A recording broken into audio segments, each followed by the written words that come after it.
안녕하세요. 22년 11월 7일 월요일입니다. 오랜만입니다. 핑계라고 할 수도 있겠지만은 이태원 참사를 겪으면서 제 딸도 그날 오후 4시부터 7시까지 이태원 그 현장을 있다가 빠져나왔다. 딸의 말왈 사람이 너무 많아져서 그 공간에 있을 수 없어서 번잡해서 나왔습니다. 다만 찰나를 사이로 해서 피했다. 안도의 한숨이 되지만은 천만 다행이다 라고 할 수도 있겠지만은 왜 하필이면은 나예요. 저희 한의원 씨는 중풍 환자분의 고백이죠. 제가 무슨 잘못을 저질렀나요? 그런 질문의 연장선이고, 세상을 향해서 남창규 인체파동원리 남창규 한의원 또는 남창규 박사가 쓴 인체파동원리 책을 통해서 세상을 향해서 절규 비명을 지르지만, 과연 남창규 너는 왜 그 짓을 하니? 이라는 본질적인 질문에 대한 답을 찾아가야겠다라는 생각이 들었습니다. 요즘 마음 세탁소 베스트셀러 작가 황웅군 작가와 함께 소장님과 함께 이런 영양으로 지난 주말에는 강원도 고성 구성리에 있는 아둘람 센터를 아둘람 공동체를 방문했습니다. 오늘부터 시작되는 암 한우 힐링 캠프가 있고요. 저하고는 오랜 세월이라 하기는 그렇지만은 참 우연이다, 인연이다라고 할 수밖에 없는 부분들이 마음세탁소 황웅군 원장님하고 만난 것이 그 아둘람 공동체가 제천에 있을 때 제2 한방명의촌인가요? 그 공간에서 우리 셋이 만났었는데, 그리고 나서 소원한 관계를 이어오다가 단절되었다가 황궁문 원장님의 마음세탁소가 세상의 이목을 받게 되면서 만나게 되고, 우연히 토요일 출근길에 황 원장님이 저한테 전화를 주셔서 우리 신갈래평 한번 만나러 가보지 않을래? 라는 전화를 받았을 때 저한테는 좀 어색한 정막이 굳이 지금에 와서 다시 또 관계를 이어가야 되나 라는 게 솔직한 제 심정이었습니다. 그래도 한 번쯤은 뭔가 얽힌 실타래를 끈을 풀어야겠다라는 생각이 들었고요. 굳이 내가 밥상을 차려서 할 수는 없지만은 밥상을 차려주는 황웅군 원장님 있는데 굳이 마다할 일도 아니다. 흔쾌히 같이 가지요 라는 부분들이 되어서 1박 2일간의 여행을 통해서 느끼는 제 단상을 유튜브로 올립니다. 블로그에 예전에 지금 다음 블로그에서는 그 글이 다음 블로그 없어지는 바람에 제가 어쩔 수 없이 네이버에서 인체파동원리 남창규 한의원이라는 블로그를 예전에도 있었지만은 다시금 업데이트해서 새로 다시 리빌딩 새로 시작합니다. 22년 11월 7일 묵상입니다. 이때까지 제가 교회 다닐 때 학창시절 CMF 활동을 할 때는 이렇게 묵상을 했지만은 그동안 하지 않았다. 다만 이 아둘람 공동체 신갈랩 대표를 만나서 묵상을 하는 이유는 청지기적 삶, 나에게 월급을 주는 그 하나님 앞에 하루의 시작을 하면서 업무 지침서, 하루에 해야 될 과제를 부여받는 게 묵상이다, 큐티다. 그렇기 때문에 묵상으로 하루를 시작할 수 없다는 말씀을 듣고 예전에 밴드로 초대받았지만은 제가 무대형 하다가 오늘 아침 제가 아둘람 공동체 또는 그 신갈렙 대표에게 반응하는 것이 아니라 22년 11월 7일 오늘 하루를 시작하면서 한 주를 시작하면서 남창규 한의원에 내방하시는 고객분들에게 제가 그들을 상대로 하면서 하루를 시작하면서 뭔가의 업무 지침서는 있어야 되지 않겠나라는 마음가짐에서 22년 11월 7일 다니엘서 3장 1절에서 18절까지 올려져 있는 그 글들을 묵상했습니다. 읽었습니다. 내용이 또 길어지면은 여러분들은 또 안 읽으니까 다니엘서 3장 1절에서 18절까지 내용들을 본문 내용들로 읽어보시고요. 이 내용을 요약하면은 느부갓네살 왕이 금으로 신상을 만들고 그 사람들, 즉 수하의 사람들에게 본인이 세운 신상에게 절하라. 절하면서 잔치상을 벌리고 나팔과 수금으로 노래하며 엎드리라, 절하라라고 한다는 내용이죠. 다만 이런 명령에 굴하지 않는 자, 불복종하는 자는, 절하지 않는 자는 즉시 맹렬히 타는 풀무불에 던져 넣으리라 라고 얘기를 한 거죠. 그래서 세상 모든 백성들이 다 그 말에 순종하는데 간원들이 하는 얘기가 다윗의 친구인 사드락과 메삭과 아벳느고는 그 말에 순종하지 않습니다. 그래? 그럼 그들을 내 앞으로 데리고 와라 라고 했을 때 너희들은 즉시 순종하여 하고 금신상에게 절하라 하니까 그들이 하는 얘기가 느부갓네살이여 우리가 이 일에 대하여 왕에게 대답할 필요가 없나이다. 대답하고 자시고 하는 게 아니다. 답은 나와 있다라는 거죠. 왕이여 우리가 섬기는 하나님이 계시다면 그 하나님이 우리를 맹렬히 타는 풀무불 가운데에서도 능히 건져내시겠고 또 왕의 손에서도 죽음에서도 저를 건져내시리이다. 그래서 제가 이 본문을 읽으면서 속으로 웃기고 있네. 한번 시험해 볼까? 진짜 풀무불에서 우리를 건지는지 이렇게 생각할 수 있죠. 하지만은 방점은 여기에 있는 것이 아니다. 18절 설사 하나님이 우리를 구원하지 아니하실지라도 왕이여 우리가 왕의 신들을 즉 왕이 만든 금신상에게도 절하지 않을 뿐더러 섬기지도 아니하고 왕이 세우신 금신상에게도 절하지도 아니할 줄을 아옵소서라는 본문 내용에 대한 제 묵상입니다. 삶은 항상 선택, 즉 갈등을 요구받는다.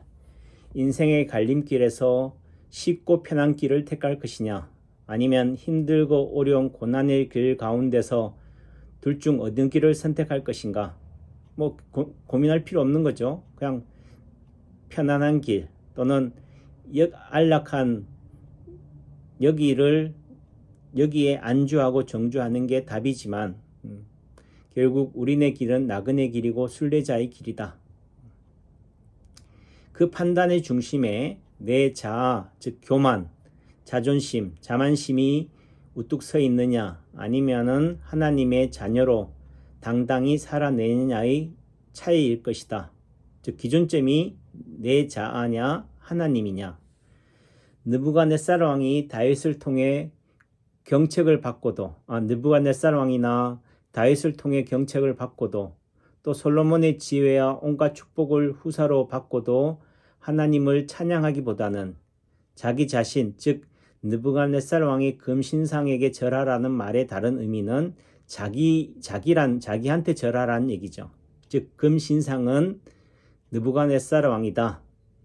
그 느부갓네살 왕을 드러내기를 원하는 모습을 보면서 높아지는 게 얼마나 큰 시험이자 저주인지를 깨닫게 된다. 또한 하나님이 또는 이 세상이 장차 크게 쓰실 자는 풀문불에 던져지는 위협이나 겁박, 환란에 처하지만 그러한 시험과 고통 속에서도 능히 건져냄을 받을 것이라 믿고 확신하며 설사 지금 당장은 아니더라도 아니 죽음을 당하고 쓰러질지언정 세상과 절대 타협하지 않겠다는 사드락과 메삭과 아벳느고의 고백과 결단이 22년 11월 7일 아침 나의 기도와 선택일 수밖에 없다는 사실, 결국 지금 당하는 고난은 장차 받을 영광에 좋게 비할 바가 아니다라는 성경 말씀처럼 바벨론과 솔로몬과 느부갓네살 왕과 다윗의 아두람을 통해서 배운다. 세상은 내가 가장 높을 때 나를 떠받들지만 그게 내가 아닌 금신상에게 절한다는 사실, 내가 가진 소유물인 금의 물질에 굴복한다라는 사실을 느끼면서 결국 하나님의 자녀는 높아져도 낮아지며 생명의 위협 속에서도 세상, 즉 물질과 나 자신의 교만과 자아와 타협, 굴복하지 않는다는 사실을 배우며 오늘 하루 내가 마시는 공기와 물의 소중함과 그 혜택에 감사하며, 이때 말하는 공기라는 것은 어느 누구도 가진 자나 못 가진 자나 다 공기를 소유하고 만지잖아요. 어찌 보면은 가난한 자가 부자보다 더 맑은 공기와 물을 마신다 라는 관점. 다만 액체, 기체, 고체라는 관점에서는 고체인 산의 진미가 세상의 부자들이 좀 더 가질 뿐, 액체와 기체의 관점에서는 가진 자나 가지지 못한 자나 공평하다 또는 가난한 자가 더 부유하다라는 말씀을 내포하고 있습니다. 그런 의미 속에서도 오늘 하루도 연단받는 또는 연단하는 그 시험 속에 그 시험이 환난이나 고통이 아니라 오히려 축복이라는 사실에 감사한다. 결국 가장 높아질 때 그건 축복이 아니라 저주이며 풀물불에 던져지는 이런 시험과 고통 속에서 결국 내가 길과 선택해야 할 길, 즉 방향이 어디인지는 자명해진다 라는 묵상을 제가 오늘 올렸는데요. 그런 와중에 제가 오늘 오전 진료를 하면서 내가 지금 진료 현장에서 환우들을 치료하는 게 중요한 게 아니다. 나는 암세포가 암 환자가 아닐 뿐 암 환자와 진배가 없다라는 사실을 인식하게 되었습니다. 또 내지는 제가 짓고 있는 그 건물이라는 바벨론을 보면서 내가 그 건물을 짓고 있는 이유, 본질이 무엇인지를 망각해서는 안 되겠다. 결국 또 다른 느부갓네살 왕의 금신상이 될 수 있겠다라는 생각이 들어서 결국 암이 걸리고 나서야 암 캠프에 참가할 일이 아니다. 나도 암 환자와 진배 없다라는 사실이 인식되면서 당장이라도 구성리 아둘람 공동체의 암 한우 힐링 캠프에 참가해야겠다라는 생각이 들었습니다. 그런 와중에 멀리서 오신 환우분들을 치료하면서 얻은 제 결심이자 고백이죠.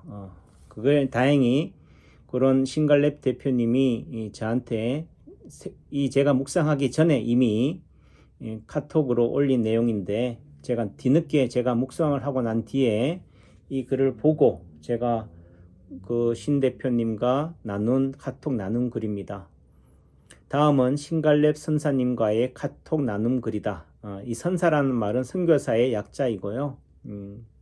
제가 우연히 기독교인입니다 라고 하니까 저는 기독교를 제일 싫어합니다. 종교에 갇히는 것을 싫어합니다 라는 신갈렙 대표님의 표현에 빌려서 선교사님 대신 선사님이라고 합니다. 신갈렙 선교사님이 저한테 아침 새벽 5시에 보냈더라고요. 안녕하세요. 어제 평안하게 제천에 잘 돌아가셨는지요? 먼 길 와서 함께 아름답고 즐거운 교제할 수 있어서 감사했습니다. 오늘도 한 주간을 시작하는 경무가 앞에 놓여 있을 텐데 새로운 활력으로 한 주간을 승리하시길 기도합니다. 앞으로도 서로를 더욱 더 잘 알아가는 기회가 있길 바랍니다. 그리고 지난 것은 뒤의 것은 다 잊어버리시고 위에서 부르신 부름의 상을 쫓아 달려가시길 바랍니다. 요셉이 첫 아들의 이름을 므낫세라고 지으며 과거의 일을 잊어버리기로 결단하고 둘째 아들의 이름을 에브라임, 즉 하나님께서 나의 날을 창성케 하실 것이라고 선언한 것처럼 이제 뭐뭐뭐라는 우상을 잊어버리시고 참되고 살아계신 하나님의 아들이자 그의 사역자여서 견고하게 사시길 기도합니다. 복된 날 되세요. 샬롬. 이 글에 대한 제 답글입니다. 안녕하세요. 카톡을 무음으로 해놔서 이제사 카톡으로 사랑의 경책 주심을 확인했습니다. 하루의 시작은 업무 계획서 지침을 하달받는 데서 시작한다는 말씀, 성경에서 솔루션을 찾기도 바쁘다는 말씀, 그래서 유튜브나 TV나 책을 보지 않는다는 십 대표님의 말씀과 나의 위로는 세상이 아니라 하나님 한 분밖에 없다는 사실 앞에 오늘 아침 눈을 뜨자마자 자연스럽게 아둘람 밴드에서 묵상함으로 하루를 시작하게 되더군요. 다만 이 또한 갈렙 선사님과 주위의 이목을 의식하는 삶이 아닌가 싶어 주저되기도 했지만 내 지나온 삶이 세상의 이목과 관심을 의식한 역정이면서 또다시 누구를 의식한다는 게 모순이란 생각이 들더군요. 오롯이 하나님 한 분만을 의식하고 바라는 삶이란 생각이 들자 주저함도 창피함도 한낱 홀이네요. 불구덩이 속에 던져져도 하나님이 살리신다는 데 방점이 있는 게 아니라 설사 죽을지라도 나의 선택과 결정은 단호하다는 다윗의 세 친구의 고백이 저에게 용기를 줍니다. 갈렙 형이 걸어가는 그 길이 또 다른 우상이 아닐까가 지난 시절 제가 바라본 아둘람 공동체였음을 고백합니다. 짧지만 진한 1박 2일의 교제를 통해 하나님의 임재하심과 동행하심의 축복과 고통, 그 고통이란 그 사람을 모르는 자들에 대한 빚짐, 부채도 포함이 되겠죠. 그 고통을 뼈째 절감하는 시간이었습니다. 하나님께서는 가장 낮아진 자를 높이시며 언제나 한결같이 지지하고 응원하심을 깨달은 시간이었습니다. 샬롬. 이에 대해서 다시 신갈렙 대표님이 저에게 준 카톡입니다. 함께 마음을 나누는 복된 교제가 살아가는데 큰 축복이고 실만한 우물가임을 생각하게 되는 답글에 감사드립니다. 아우님. 아우님이라고 부르고 나니 왠지 쑥스러우면서 즐겁네요. 참고로 저는 묵상 나눔을 기록할 때 다른 사람을 의식하기보다 단지 내 자신을 나의 구주 앞에 드러내 보이고 오직 한 분 관종이신 하나님 앞에서 펼쳐 보인다는 생각만 할 뿐입니다. 누가 보라고 한다기보다 하나님 앞에서 드리는 사랑의 고백이자 결단일 뿐이지요. 그것이 또 다른 사람들에게 도움이 된다면 그것은 부차적인 감사이지요. 그렇게 다른 사람을 의식하지 않고 매일매일 묵상 나눔을 올리다 보니 시간이 흐르니 어느새 조그만 생태계가 조성되는 것 같아 감사할 따름입니다. 함께 생명의 숲에 자리 잡고 뿌리를 굳게 내림으로 때로 흔들리지만 꺾이지 않는 나무로 서로를 지탱해 줄 수 있길 소망합니다. 감사합니다. 멋진 날 되시길. 이에 대한 제 답글입니다. 오전에 진료하면서 지금 나에게 당면한 현실에서 바벨론을 쌓는 게 중요한 게 아니라 아둘람에서 하나님을 만나는 게 급선무란 생각이 들었습니다. 지금 당장 아니 오늘 오후라도 강원도 고성 구성리 아둘람 공동체 힐링 캠프에서 암 환자로 출발하는 게 순서다라는 생각에 이 실장님한테 입소 전화를 드려야겠다고 마음먹던 중 진료 상담 대화 중에 지금 몸담고 있는 남창규 한의원과 제천이 바로 아둘람이란 사실을 자각하고 길거리 불구덩이에 떨어지는 용단과 결단도 중요하지만 거실에 걸린 이때는 그 신갈렙 대표님의 거실에 걸린 그림입니다. 아브라함과 이삭의 그림에서 증명하듯 아브라함이 향하는 시선은 이삭을 안고 있으면서도 그 시선은 하나님을 향한다라는 그 그림입니다. 내가 향하는 곳이 오직 하나님 한 분이라는 사실을 깨닫자 장소가 중요한 게 아니라 내가 향하는 시선, 방향이 문제의 본질이다라는 것을 알게 되었습니다. 아둘람에서도 하나님을 향하지 않고 바벨론을 바라보고 연연하면 뭐하겠습니까? 다른 사람과 세상을 의식하는 남들에게 보여지는 삶이 아니라 하나님 아빠 앞에서 날마다 깨어나는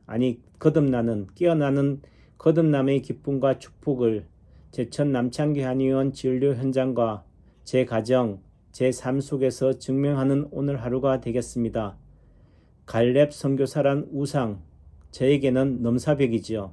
에서 선사로, 이젠 형으로 저에게 손을 내밀어 주셔서 어제 배웅해 주시면서 넓고 따스한 가슴으로 굳은 살과 흙으로 켜켜이 화석화된 두 팔과 두 손으로 저를 품에 안아주셔서 가슴 한켠이 포근해졌습니다.